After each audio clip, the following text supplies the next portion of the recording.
হাই বন্ধুসকল, আপোনালোকক আমাৰ ইউটিউব চেনেলৰ অন্য এটা ভিডিঅ'লৈ স্বাগতম জনালোঁ। বন্ধুসকল, আকৌ আহি আছে ক'ভিড-19, আকৌ আহিলে পুনৰ হ'ব নেকি লকডাউন, আমি ভিডিঅ'টোত আলোচনা কৰিম আৰু ইয়াৰ লক্ষণসমূহ জানিলোঁ আৰু ক'ত হৈছিলে উৎপত্তি, ক'ৰ পৰা আহিছে এইবাৰ ক'ভিড-19 আৰু ক'ভিড-19ৰ বদলি এইবাৰ আহিছে KP3 বুলি জনোৱা হৈছে। বন্ধুসকল, ভিডিঅ'টো শেষলৈকে চাই থাকিব। আমি ভিডিঅ'টোত আলোচনা কৰিম কিমান সঁচা কথাটো, নে লকডাউন হ'ব, নে ক'ৰ পৰা আহিছে, ক'ত উৎপত্তি হৈছে বা কিমান মানুহ মৃত্যুমুখত পৰিছে, আমি সকলোখিনি ভিডিঅ'টোত আলোচনা কৰিম। ভিডিঅ'টো শেষলৈকে চাই থাকিব, কিমান সঁচা হয় আমি ভিডিঅ'টোত আলোচনা কৰিম।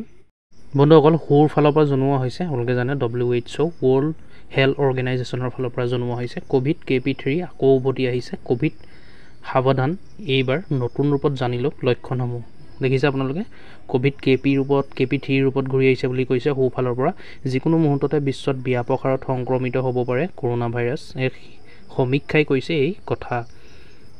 আপোনালোকে দেখিছে, সংকট এতিয়াও দূৰ হোৱা নাই, পুনৰ উভতি আহিছে ক'ভিড। পুনৰ দেশ বিদেশৰ পৰা আহিছে কৰোণাৰ সংক্ৰমণৰ খবৰ। কৰোণাত আক্ৰান্ত হৈছে বলিউড অভিনেতা অক্ষয় কুমাৰৰ পৰা আৰম্ভ কৰি আমেৰিকাৰ ৰাষ্ট্ৰপতি জ' বাইডেনলৈ। দেখিছে আপোনালোকে, আমেৰিকাৰ ৰাষ্ট্ৰপতি জ' বাইডেনলৈও কৰোণা সংক্ৰমিত হৈছে বুলি কৈছে, কৰোণা হৈছে বুলি কৈছে ৰাষ্ট্ৰপতি জ' বাইডেনৰ। যিকোনো মুহূৰ্ততে বিশ্বত ব্যাপক হাৰত সংক্ৰমিত হ'ব পাৰে কৰোণা ভাইৰাছ, এক সমীক্ষাই কৈছে এই কথা। ভাইৰাছ মাত্ৰেই ৰূপ সলায়, কৰোণাও এইবাৰ দেখা দিছে নতুন ৰূপ KP3 বা KP3 ভেৰিয়েণ্ট হিচাপে। KP3 বা KP3 ভেৰিয়েণ্ট হিচাপে দেখা দিছে বুলি কৈছে। আমেৰিকা যুক্তৰাষ্ট্ৰত দ্ৰুতগতিত বিয়পিছে কৰোণাৰ এই নতুন ভেৰিয়েণ্ট। দেখিলে আপোনালোকে, KP3 আমেৰিকা যুক্তৰাষ্ট্ৰত আৰম্ভ হৈছে বুলি কৈছে, তাৰ দ্ৰুতগতিত বিয়পিছে বুলি কৈছে। দৈনিক 307 জনৰো অধিক লোক আক্ৰান্ত হৈছে আমেৰিকাত। Centre for disease control and prevention CDCৰ শেহতীয়া তথ্য অনুসৰি 23 জুনৰ পৰা 6 জুলাইৰ ভিতৰত 36.9% ক'ভিডৰ ঘটনা। দেখিলে আপোনালোকে, 36.9% ক'ভিডৰ ঘটনালৈ বৃদ্ধি হৈছে বুলি কৈছে KP3 ভেৰিয়েণ্টৰ। KP3 ভেৰিয়েণ্ট কি, বিজ্ঞানীসকলে প্ৰাথমিক গৱেষণাত জনাইছে ই ক'ভিডৰ JN1 ভেৰিয়েণ্টৰ দৰেই। এই সন্দৰ্ভত অধিক গৱেষণা অব্যাহত আছে, এতিয়াও অব্যাহত হৈ আছে। বন্ধুসকল, গৱেষণা কৰি আছে যে KP3 ভেৰিয়েণ্ট কি হয়, কি উপসৰ্গ কৰোণাৰ এই নতুন ভেৰিয়েণ্টৰ, কি উপসৰ্গ আছে, কি লক্ষণ আছে, মানে চাওক কেনেকৈ আপোনালোকে ধৰিব পাৰিব যে KP3 হৈছে বুলি। জ্বৰ উঠা বা ঠাণ্ডা লগা, কাহ, শ্বাস নিশ্বাসত কষ্ট, ক্লান্তি, পেশী বা শৰীৰৰ বিষ, মূৰৰ বিষ, সোৱাদ বা গোন্ধ নাইকিয়া হোৱা, ডিঙিৰ বিষ, চৰ্দি, বমি ভাৱ বা বমি হোৱা, ডায়েৰিয়া। দেখিলে আপোনালোকে, এইকেইটা লক্ষণ বুলি কৈছে, এইসমূহ লক্ষণ বুলি কৈছে KP3 নতুন ভেৰিয়েণ্টৰ, যি কৰোণাৰ নিচিনা হ'ব। বন্ধুসকল, KP3 যি কৰোণাৰ নিচিনা আহিছে KP3 ভেৰিয়েণ্ট, এইকেইটা লক্ষণ যদি হৈছে বন্ধুসকল, ইয়াৰ পৰা বাচি থকাটোৱে ভাল হ'ব। নিম্নলিখিত গুৰুত্বৰ লক্ষণবোৰৰ ক্ষেত্ৰত জৰুৰী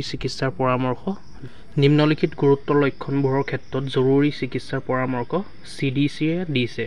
উশাহ নিশাহত কষ্ট, বুকুৰ বিষ, চাপ, বিভ্ৰান্তি, সাৰ পাই থাকিব নোৱাৰা, হেতা, ধূসৰ বা নীলা ৰঙৰ ছাল, ওঁঠ বা নখ। কেৱল আমেৰিকা যুক্তৰাষ্ট্ৰই নহয়, আন দেশতো কৰোণা বাঢ়িছে। বিশ্ব স্বাস্থ্য সংস্থা অৰ্থাৎ WHO ৱৰ্ল্ড হেল্থ অৰ্গেনাইজেশ্যনে জনসাধাৰণক সতৰ্ক হৈ থকাৰ নিৰ্দেশ দিছে। আপোনালোকে দেখিলে, তেওঁলোকৰ নিৰ্দেশ, ভিৰৰ মাজত মাস্ক পৰিধান কৰক সকলোৱে, টীকাকৰণো সঠিকভাৱে শেষ কৰিব লাগিব আৰু ভেকচিনো আহিব ইয়াৰ কাৰণে নিশ্চয়। যিহেতু ক'ভিডতো ভেকচিন আহিছিলে বন্ধুসকল, ইয়াৰ আকৌ নতুন ভেকচিন আহিব, নতুন ভেকচিন আকৌ ল'ব লাগিব। উল্লেখযোগ্য যে মাৰ্কিন ৰাষ্ট্ৰপতি জ' বাইডেনে বুধবাৰে লছ ভেগাছলৈ যোৱাৰ সময়ত অসুস্থ অনুভৱ কৰিছিল। কৰোণা টেষ্ট কৰাত তেওঁ সংক্ৰমণ ধৰা পৰে। দেখিলে আপোনালোকে, যি মাৰ্কিন ৰাষ্ট্ৰপতি জ' বাইডেনে বুধবাৰে গৈছিলে লছ ভেগাছলৈ, তাৰ পৰা সেই সময়ত অসুস্থ অনুভৱ কৰিলে নিজকে, তাৰপিছত কৰোণা টেষ্ট কৰাৰ পিছত সংক্ৰমণ ধৰা পৰিলে। আপোনালোকে দেখিলে নিশ্চয়, এনেকুৱা ধৰণৰ লক্ষণসমূহ আছে ক'ভিডৰ পিছতে এইটো নতুন আহিছে KP3।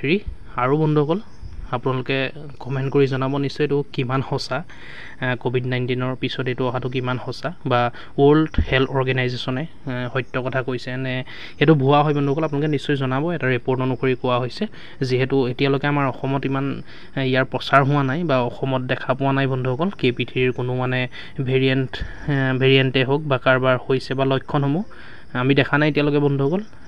যিহেতু কোনো নিউজতো পোৱা নাই। আমি অসমত যেনেকৈ ক'ভিড হৈছিলে তেনেকৈ আমি KB3 কোনো সংক্ৰমণ ৰোগ দেখা নাই, সংক্ৰমণ হোৱা বা বিয়পা আমি দেখা নাই বন্ধুসকল। আপোনালোকে নিশ্চয় কমেণ্ট কৰি জনাব এইটো কিমান মিছা কিমান সঁচা। ভিডিঅ'টো বন্ধুসকল ইমানেই আছিলে, আপোনালোকৰ যদি হয় যাতে সতৰ্ক হয় মাস্ক পৰিধান কৰে, তাৰ কাৰণে মই বন্ধুসকল জনাই দিলোঁ ৰিপৰ্টটো চাই পেলাই। গতিকে আপোনালোকে দেখিলে ভিডিঅ'টো শ্বেয়াৰ কৰিব আৰু কিমান সত্য আপোনালোকে নিশ্চয় কমেণ্ট কৰি জনাব। ভিডিঅ'টো লাইক কৰিব আৰু এনেকুৱা ধৰণৰ আপডেটবোৰ পাই থাকিবলৈ আমাৰ ইউটিউব চেনেলটো ছাবস্ক্ৰাইব কৰি ল'ব। ধন্যবাদ।